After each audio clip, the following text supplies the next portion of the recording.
काफ़ी समय से चले आ रहे इजराइल पैलेस्टीन के कन्फ्लिक्ट के बारे में तो आपने सुना ही होगा।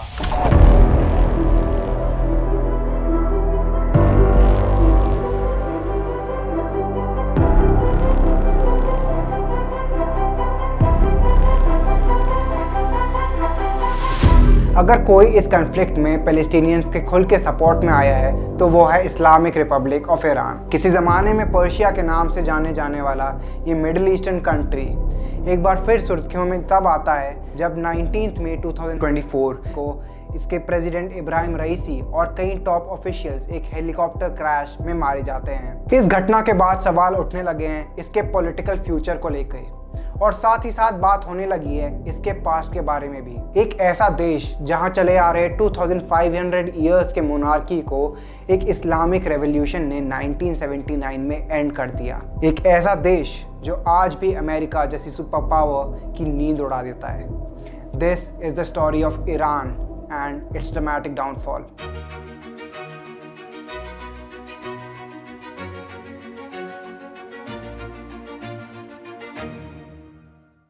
बात करें इसकी ज्योग्राफी की तो कभी आपने इसको पर्शिया के नाम से जाना होगा और अगर नहीं तो शायद प्रिंस ऑफ पर्शिया से कुछ याद आ जाए। आए दिन वेस्टर्न मीडिया की खबरों में बने रहने वाला पर्शिया आज ईरान के नाम से जाना जाता है। वेस्टर्न एशिया में लोकेटेड ये देश 7 और देशों से अपना बॉर्डर शेयर करता है। इसकी कैपिटल सिटी है तेहरान, लैंग्वेज पर्शियन और most of the population here follows Shia Islam. पर आज की इन सब ऑफिशियल चीज़ों से पहले एक समय था ईरान के इतिहास में जहां से ये सारे बदलाव शुरू हुए।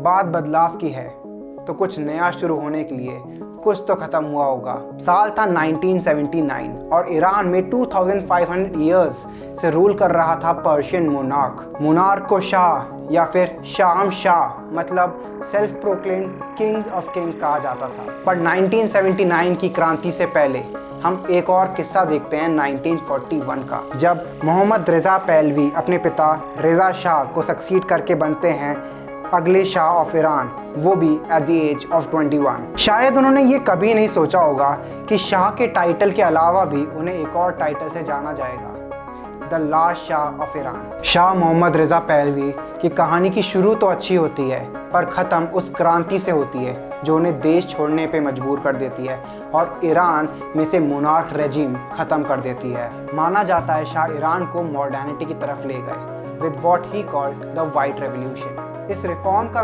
ऑब्जेक्टिव ये था कि ईरान के इकोनॉमिक और सोशल स्ट्रक्चर को मॉडर्नाइज करा जा सके। इसमें लैंड रिफॉर्म, विमेन सफरेज और इंडस्ट्रियल डेवलपमेंट शामिल थे। शाह के मॉडर्नाइजेशन एफर्ट्स का मकसद था ईरान को एक रीजनल पावर में तब्दील करना, जिसके लिए उन्होंने वेस्ट से भी क्लोज टाइज बनाए, स्पेशली विद द यूएस। उन्होंने ऑयल रेवेन्यूज का इस्तेमाल करके मिलिट्री एक्सपेंशन को भी फंड किया। जी हाँ, ये वो समय था जब ईरान और अमेरिका क्लोज एलाइज हुआ करते थे। लेकिन इन पॉलिसीज का एक भारी नुकसान भी हुआ। जिन रिफॉर्म्स को पेजेंट्स के डेवलपमेंट और इम्प्रूवमेंट के लिए लाया गया था उसने रूरल डिस्कंटेंट को बढ़ावा दिया क्योंकि ट्रेडिशनल गवर्नेंस सिस्टम्स ही टूट गए थे। रैपिड इंडस्ट्रियलाइजेशन से डेवलपमेंट तो हुआ पर वेल्थ डिस्पैरिटीज बढ़ने लगी और अर्बन पुअर में एलिनेशन का एहसास पैदा हुआ। साथ ही शाह के इंक्रीजिंगली अथॉरिटेरियन रूल और लैविश लाइफस्टाइल ने उन्हें रिलीजियस एस्टैब्लिशमेंट और मिडिल क्लास से काफ़ी दूर कर दिया। डेकेड से चले आ रहे रॉयल रूल और उनके ऑपरेशन के अगेंस्ट 1979 में ईरान के लोग एक ऐसा रेवोल्यूशन करते हैं जिसे हिस्ट्री में पहले कभी नहीं देखा गया था और इन लोगों को लीडरशिप प्रोवाइड करते हैं रुहुल्लाह खोमेनी, एक ईरानियन इस्लामिक रेवोल्यूशनरी और रिलीजियस लीडर जो आगे जाकर बनते हैं ईरान के फर्स्ट सुप्रीम लीडर।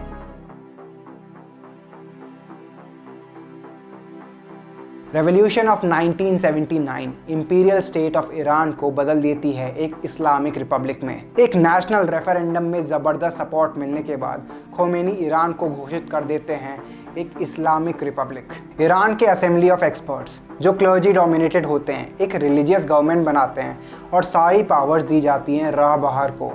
यानी कि सुप्रीम लीडर, और ईरान के पहले राहबर यानी कि सुप्रीम लीडर बनते हैं खोमेनी खुद। किसी भी लेफ्ट विंग या इंटेलेक्चुअल अलाय को पावर पोजीशन से दूर रखा जाता है और ईरान में कंजर्वेटिव सोशल वैल्यूज को एस्टैब्लिश किया जाता है। फैमिली प्रोटेक्शन एक्ट जो मैरिज में विमेंस को एम्पावर और सेफगार्ड करती थी, उसे हटा दिया जाता है। और तो और मॉस्क बेस्ड रेवोल्यूशनरी बैंड सड़कों पर घूमने लगते हैं इस्लामिक ड्रेस और बिहेवियर कोड्स को ईरान के लोगों पर एनफोर्स करने के लिए। In the aftermath of the revolution ये देखा जा सकता है कि ईरान में चेंज की तो ज़रूरत थी, but this wasn't the change that the people of Iran were looking for. इन सब के बीच ईरान के रिलेशंस यूएस से खराब होने शुरू हो जाते हैं। तेहरान में यूएस एम्बेसी के सामने ईरानियंस फ्रीक्वेंट डेमोन्स्ट्रेशंस करने लगते हैं। इनिशियली ये प्रोटेस्ट होते हैं अमेरिकन्स के ईरान में प्रेजेंस को लेके और यूएस का ईरान के शाह के लिए सपोर्ट को लेके। नवंबर 1979 में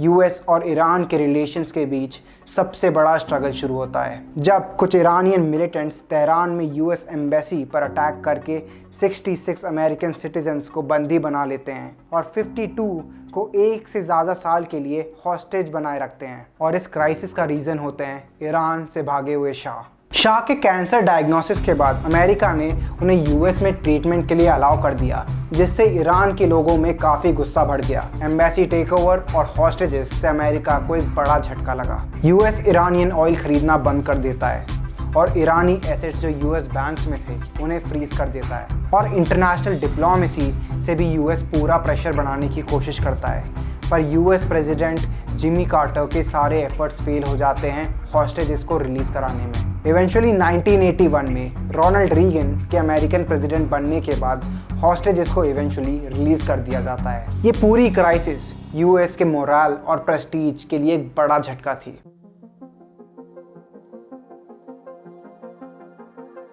साल 1989 तक ईरान इस्लामिक फंडामेंटलिज्म का हब बन जाता है। इस्लामिक फंडामेंटलिज्म वो है जब लोग इस्लाम के बेसिक प्रिंसिपल्स को स्ट्रिक्टली और लिटरली फॉलो करना शुरू कर दें। ये एक बड़ा रीज़न बनता है कि कई ईरानी जिन्होंने वेस्टर्न एजुकेशन ली थी और एक लिबरल सोसाइटी की डिमांड कर रहे थे, वो ईरान छोड़ के चले जाते हैं। इसी साल एक ऐसा इंसिडेंट होता है जो ईरान की गवर्नेंस की एक्सेप्टेबिलिटी और पूरी दुनिया में सवाल खड़े कर देता है। इन्हें तो आप जानते ही होंगे, और जानते नहीं होंगे तो नाम तो सुना ही होगा। यह है well known novelist Salman Rushdie. 1989 में ईरान के सुप्रीम लीडर आयतुल्ला खोमेनी एक फतवा जारी करते हैं जिसमें वो सलमान रुश्दी को मारने के लिए बोलते हैं, क्योंकि उनकी book the satanic versus Khomeini के हिसाब से ब्लास्फेमस नेचर की थी। इस फतवे ने पूरी दुनिया भर में ईरान के ऊपर सवाल खड़े कर दिए। रुश्दी 10 साल तक लंदन छुपे रहते हैं। उसके बाद वो न्यूयॉर्क शिफ्ट हो जाते हैं। अगस्त 2022 में हार्डी मटर नाम का एक व्यक्ति रुश्दी के ऊपर एक पब्लिक इवेंट में अटैक कर देता है। ये बात इंक फेंकने या थप्पड़ मारने की नहीं थी। फतवे के हिसाब से वो आदमी रुश्दी पे करीबन 1 डज़न बार चाकू से हमला करता है। खैर, बड़ी मुश्किल से ही सही, पर सलमान रुश्दी की जान बचा ली जाती है। और फिर से ये सवाल सबके जहन में आता है कि क्या ईरानियन रेवोल्यूशन के कारण ईरान का डाउनफॉल और ज़्यादा बढ़ गया। उसी साल ईरान के पहले सुप्रीम लीडर की डेथ हो जाती है और आयतुल्ला खोमेनी ईरान के नेक्स्ट और करेंटली सर्विंग सुप्रीम लीडर बन जाते हैं।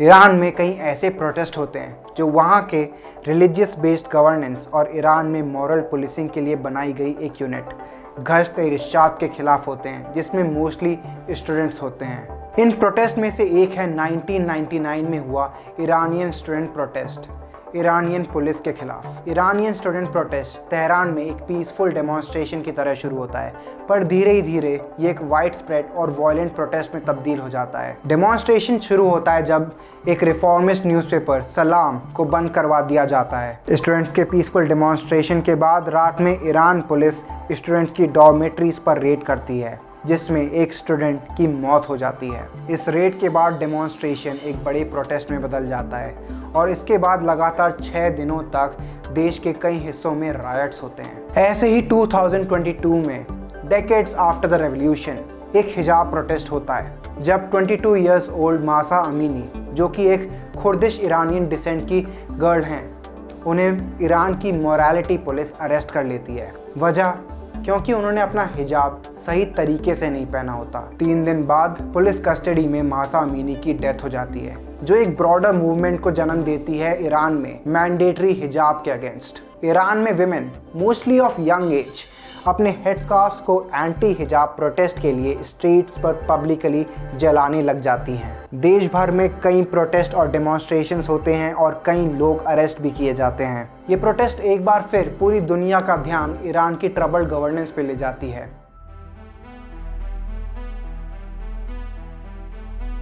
पिछले 1 साल से मिडिल ईस्ट काफ़ी टेंस जोन नज़र आ रहा है, जहां एक तरफ इजराइल और फ़लस्तीन के युद्ध का कोई एंड नहीं नज़र आता, तो दूसरी तरफ ईरान और इजराइल के बीच में भी टेंशन्स ऑल टाइम हाई पे हैं। वैसे तो ईरान और इजराइल के रिलेशंस हमेशा से ख़राब रहे हैं, पर 14 अप्रैल 2024 को ईरान पहली बार इजराइल को डायरेक्ट अटैक करता है। ईरान के हिसाब से ये एक रिटेलिएशन था उस एयर स्ट्राइक के लिए जो दमास्कस में इरानियन कंसल्टेट पर हुआ और उसमें ईरान के 2 रेवोल्यूशनरी गार्ड्स मारे गए। ईरान के कंसल्टेट के अटैक के लिए ईरान डायरेक्टली इजराइल को ब्लेम करता है। वैसे तो ईरान के ड्रोन्स और मिसाइल्स को इजराइल इंटरसेप्ट कर देता है, पर इन सब से मिडिल ईस्ट में टेंशन्स ऑल टाइम हाई पर पहुंच चुकी हैं और रूल्स ऑफ एंगेजमेंट चेंज हो चुके हैं। अब ये सिर्फ प्रॉक्सी वॉर्स तक लिमिटेड ना होकर एक दूसरे पे डायरेक्ट अटैक्स तक पहुंच चुका है। याद है हमने वीडियो के शुरुआत में बात की थी एक हेलीकॉप्टर क्रैश की। इसमें प्रेसिडेंट रईसी, एक हार्डलाइनर और सुप्रीम लीडर के लॉयलिस्ट इसमें मारे जाते हैं और साथ ही साथ मारे जाते हैं ईरान के फॉरेन मिनिस्टर और अन्य टॉप ऑफिशियल्स। रईसी एक डैम के इनॉग्रेशन से लौट रहे थे जब ये घटना होती है। जैसे ही स्टेट मीडिया इस न्यूज़ को कंफर्म करती है, कई कंट्री से कॉन्डोलेंसेस के मैसेजेस आने शुरू हो जाते हैं, जैसे कि इंडिया, चाइना और रशिया। पर इन सारे स्टेटमेंट्स में एक स्टैंड आउट करता है, क्योंकि वो आता है डायरेक्टली हमास से। हमास प्रेसिडेंट रईसी और फॉरेन मिनिस्टर को थैंक यू बोलता है for their support to the people of Palestine. Raisi की डेथ के बाद बात आती है ईरान के पॉलिटिकल प्रेजेंट और फ्यूचर की। खैर, ये तो हम देख चुके हैं कि ईरान में हाईएस्ट अथॉरिटी प्रेसिडेंट की नहीं पर सुप्रीम लीडर की होती है, और सुप्रीम लीडर ने अपनी इसी अथॉरिटी को यूज़ करके वाइस प्रेसिडेंट मोहम्मद मुख्बार को इंटरिम प्रेसिडेंट डिक्लेयर कर दिया है। खैर, बात सिर्फ ईरान के फ्यूचर की नहीं पर पूरे मिडिल ईस्ट के फ्यूचर की भी है, क्योंकि ईरान मिडिल ईस्ट में एक मेजर रोल प्ले करता है। और सोचने की ये भी बात है कि ईरान की बड़ी लड़ाई यूएस या इजराइल से है या फिर ईरान के खुद के लोगों के साथ, especially the younger generation who want change in the style of governance। क्या चीज़ें ईरान के लिए सुधरेंगी या फिर एक नया चेंज ईरान के लिए सिचुएशन और भी ज़्यादा ख़राब करता जाएगा? क्या आगे होने वाला चेंज बेटर होगा for the people of Iran या फिर ये कॉज बनेगा ईरान के कंप्लीट डाउनफॉल का? Well, only time will tell. What are your views on this topic? Do let us know in the comment section below. और अगर video पसंद आई हो तो do give it a thumbs up and do subscribe to the channel and hit the bell icon। जल्द ही मिलते हैं एक नई वीडियो के साथ।